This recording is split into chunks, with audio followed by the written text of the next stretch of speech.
তো সবাই বলে এসির কাজে তো কোনো চাপই নাই। তো গাইজ সব সময় একরকম সাইড থাকে না, কিছু কিছু ক্ষেত্রে অনেক রিস্কে কাজ করতে হয়। যেমন আজকে একটা ডাইকিনের এসি দোতলায় ফিটিংস করতে হলো, বাইরের দিকে আউটডোর বসলো। তো আসসালামু আলাইকুম এভরিওয়ান, সকাল সকাল রেডি হয়ে হেল্পারকে নিয়ে কাজে বেরিয়ে গেলাম। প্রথমে চলে গেলাম গোপডাল।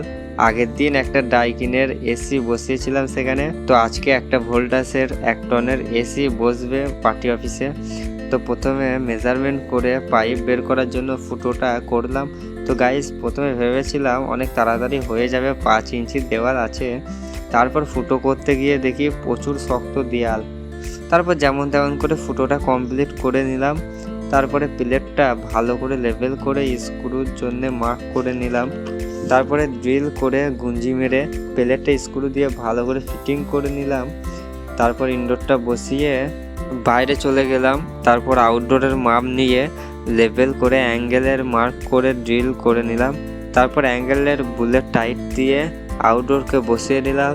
তারপরে পাইপিংটা করে ভ্যাকুম করে হালকা করে গ্যাস ছেড়ে লিকটা চেক করে নিলাম।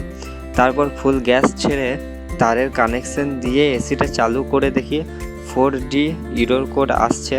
তো ভোল্টাস এসি নতুন ইনস্টলেশনের সময় একটা ইরর কোড আসে, আনলক করতে হয়।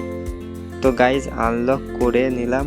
তারপর এসিটা চালু করে পেমেন্ট নিয়ে সেখান থেকে বেরিয়ে চলে গেলাম সুকডাল মোড়। সেখানে একটা ডাইকিনের এসি ইনস্টলেশন হলো। তো পজিশন খুবই খারাপ ছিল এবং রিক্সি ছিল, আর সানসেটটা অনেক সরু ছিল, তাই একটু সাবধানে ইনস্টলটা কমপ্লিট করে বাড়ি চলে এলাম।